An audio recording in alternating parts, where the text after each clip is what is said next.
สบายดีทุกท่านเนาะข้าพเจ้าเองณัฐพจน์จันทสอนซึ่งมาจากทีมงานเดอะแพชชั่นเนาะมื้อนี้ข้าพเจ้าเองมีโปรเจกต์ใหม่ด้วยว่าการสร้างหลายๆแบบใหม่ที่เฮายังบ่ทันเคยเห็นเนาะหรือว่าบ่ทันได้รู้จักโปรเจกต์นี้มีชื่อว่า PHQ New Version หลายท่านอาจจะรู้และหลายท่านอาจจะบ่รู้มื้อนี้เฮามารู้จักโปรเจกต์นี้ไปพร้อมๆกันเลย PHQ แม่นหยัง PHQ ก็แม่นโซเชียลประเภทหนึ่งที่ให้ทุกท่านสามารถเข้ามาใช้งานบ่ว่าจะเป็นการโพสต์การไลค์การแชทการแชร์การเพิ่มเพื่อนต่างๆคล้ายคือกันกับโซเชียลทั่วๆไป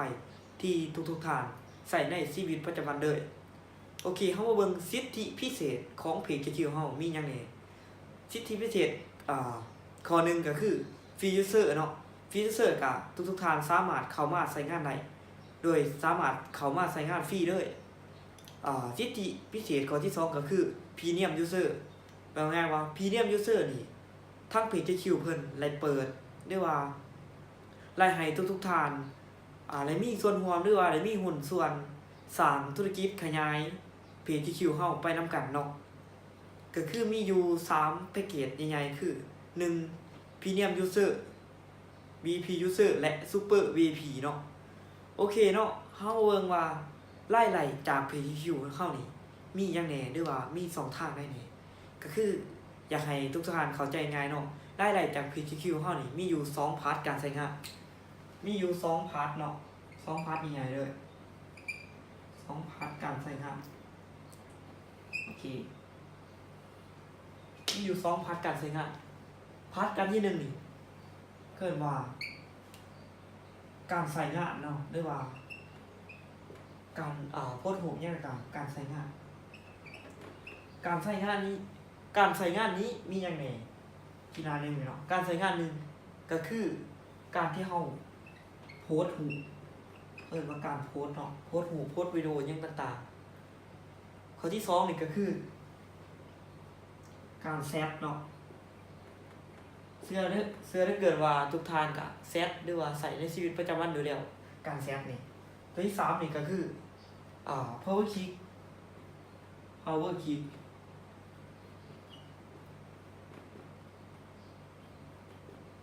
โอเคเนาะ power click นี่แม่นหยัง power click ก็หมายว่าเฮาโพสต์รูปโพสต์อีหยังทุกคนทุกทางที่ใส่ PHQ สามารถไปโพสต์หรือว่าไปคลิกให้หมู่ล่ะ power click ให้หมู่หรือว่าเป็นสายเปย์หยังก็ว่าไปเนาะ power click ก็ให้เข้าใจง่ายว่าเฮาไปคลิกให้หมู่เนาะหรือว่าเฮาตัวที่4ก็คือ power view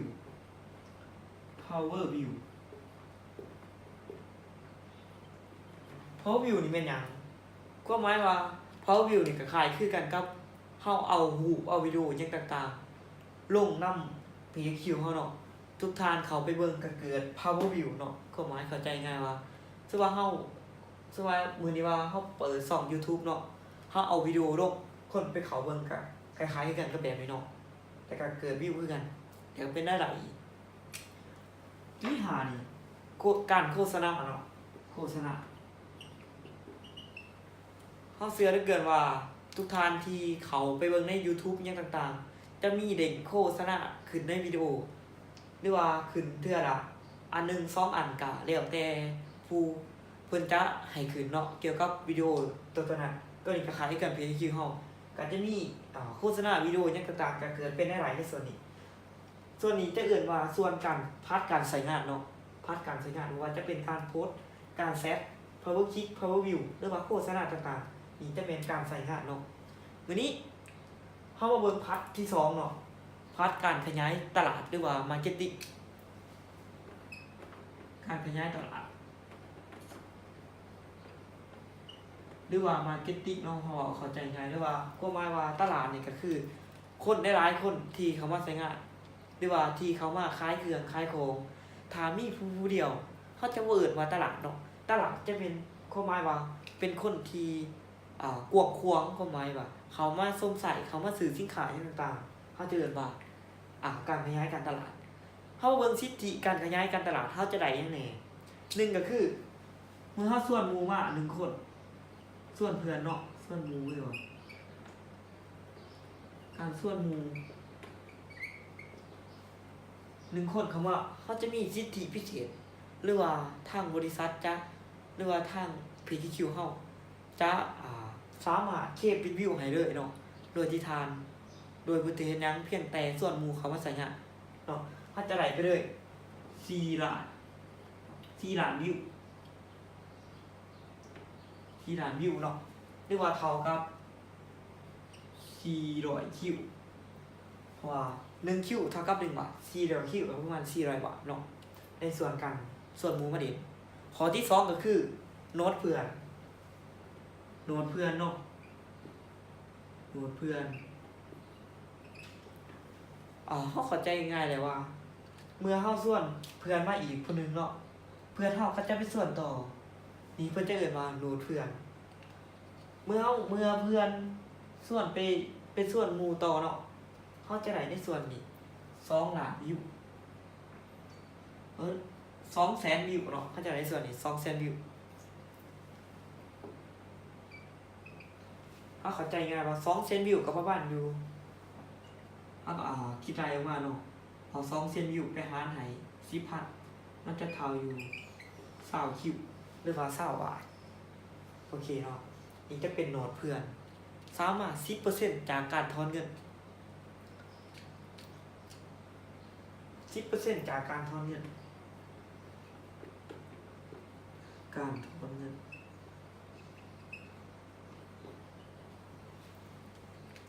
10% จากการถอนเงินความหมายว่ามื้อนี้เฮาส่วนหมู่มาเรียนส่วนทา A ส่วนทา B มาเรียนเนาะ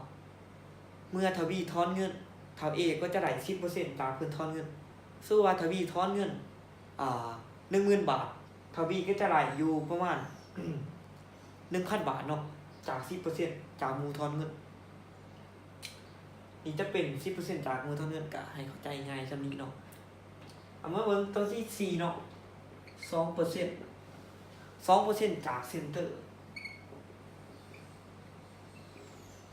โอเคเนาะเสื้อได้เกินแต่ว่า เมื่อหมู่เฮาเข้ามาใช้งานแล้วก็อยากเป็นการส่วนต่อหรือว่าอยากเป็นการแนะนำบอกต่อว่าหมู่ต้องมาใช้งานนำกันเด้อเพราะว่าการใช้งานใน PTQ นี่สร้างรายได้ได้แบบนี้เฮาจะ2% เกิดจากแนวใด 2% ก็คือว่าหมู่สามารถเข้ามาไงว่าสามารถมาขยายหรือว่าเป็นสายงานของเขา100 คนสามารถเป็นเซ็นเตอร์ขึ้นอยู่ 2% ส่วนว่าเซ็นเตอร์ 2% เนี่ยอะไรส่วนว่าเท่า A ส่วนเท่า B แล้วก็เท่า B เป็นส่วนเท่า C เท่า C ถอนเงินจะไหลอยู่เท่า A ก็จะไหลอยู่ 2% จากส่วนนี้เนาะนี่จะเป็น 2% จากเซ็นเตอร์โอเคเนาะวันนี้ข้าพเจ้าก็จะมาบอกคร่าวๆเกี่ยวกับรายๆจาก PTQ ว่ามีหยังไงก็คือจะทบทวนขึ้นเนาะ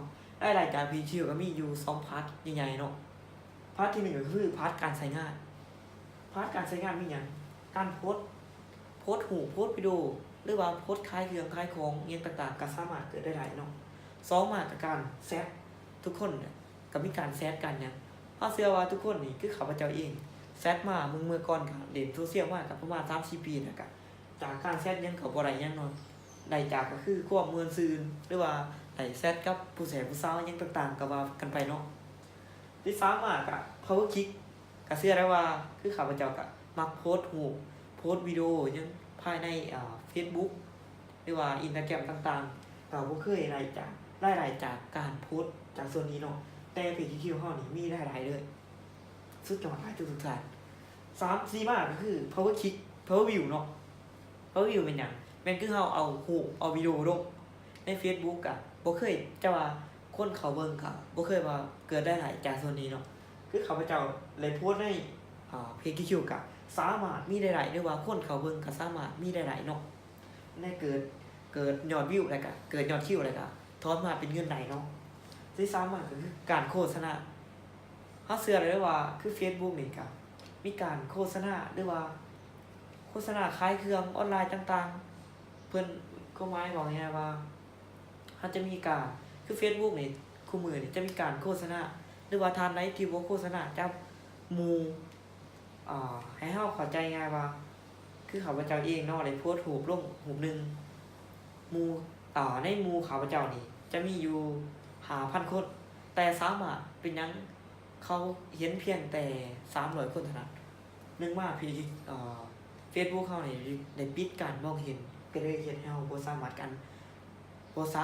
เห็นโพสต์ได้หลายเนาะแต่ PTQ เฮานี้โฆษณานี่ก็สามารถเกิดได้หลายเอาเบิ่งพาร์ทที่2พาร์ทการขยายการตลาดหรือว่า Social Marketing เนาะ Social Marketing นี่ข้อที่1นี่ฐานส่วนหมู่ว่านี่เท่ากับไล่ไปแล้วในส่วนนี้4ล้านวิวเนาะหรือว่าข้อที่2ก็โหลดเพื่อนเนาะเพราะงานโหลดเพื่อนนี่สามารถเพิ่มไลค์อยู่ประมาณ2,97,152กว่าโหลดเพื่อนได้บ่กว่าคนแต่ Facebook นี่ให้เฮาเพิ่มเพื่อนเพียงแต่5,000คนเท่านั้นทุกท่านคิดว่าสุดยอดบ่ว่า PTQ เฮาซ้ำสิเพิ่มเนาะเพิ่มจนเมื่อยเก่าบ่เต็มเนาะ PTQ เฮานี่ก็คือข้อที่3เนาะ10% จากการถอนเงินว่าง่ายว่าเฮาส่วนหมู่มากหมู่ถอนเงินเฮาก็ได้จากส่วน 10% จากเฮาถอนเงิน4มากก็ 2% จากเซ็นเตอร์ 2% จากเซ็นเตอร์มีหยังแหน่ก็คือฮู้เด้หมู่จะไปส่วนต่อไปแล้วก็เกิด100 คนจะสามารถเป็นเซ็นเตอร์ได้แล้วก็หมู่100คนถอนเงินเฮาจะได้ 2% เนาะให้เฮาเข้าใจง่ายโอเคเนาะวันนี้ก็จะอธิบายซ้ำนี้เนาะอยากขอฝากให้ทุกท่านเข้ามาใช้งาน PTQ นำกันในหลายเด้อเพราะว่า PTQ เฮานี่มีสิทธิพิเศษอันล่วงหลายเนาะที่ข้าพเจ้าเองมื้อนี้ก็ยังบ่ถ่ายทอดบ่ทันชัดเจนหรือว่าบ่ทันเข้าใจหลายเทื่อเพราะว่าข้าพเจ้าเองก็เป็นมือใหม่เนาะเพราะว่ากำลังฝึกกำลังเรียนรู้กำลังศึกษาไปพร้อมกันบ่ทุกท่านบ่ต้องคิดด้วยว่าเฮาจะใส่ PTQ บ่เป็นเพียงแต่ทุกท่านโพสต์รูปโพสต์วิดีโอต่างๆเป็นทุกท่านก็ใช้งาน PTQ เฮาเป็นคือกันเนาะเพราะว่า PTQ เฮามีระบบการเรียนรู้การสอนจากทีมงานที่มีชื่อว่าเลอะเพซันสามารถสอนให้ทุกท่านมีได้หลายและเข้าใจการใช้งานต่างๆเกี่ยวกับ PTQ เฮานี้และวันนี้ก็อยากชวนหมู่เพื่อนทุกท่านหรือว่าอ้ายน้องที่อยากมีได้หลายเกี่ยวกับโซเชียลแบบใหม่นี้อยากให้ทุกท่านเข้ามาใช้งานเข้ามาเล่นนำกันเนาะโอเคเนาะท่านใดที่สนใจสามารถติดต่อทางคนที่แชร์วิดีโอนี้ไปหรือว่าทานที่ส่วนทานมาเนาะหรือว่าสามารถติดต่อทางทีมงานเดอะเพชรซันทุกๆท่านได้เลยโอเคเนาะก่อนปิดจากคลิปนี้ข้าพเจ้าก็มีคำคมมาฝากเนาะเพิ่นบอกว่าวันที่สำเร็จบ่แม่นวันที่รับใบปริญญาแต่เป็นวันที่มีปัญญาหาเลี้ยงพ่อกับแม่ของเฮาได้โอเคเนาะขอขอบใจ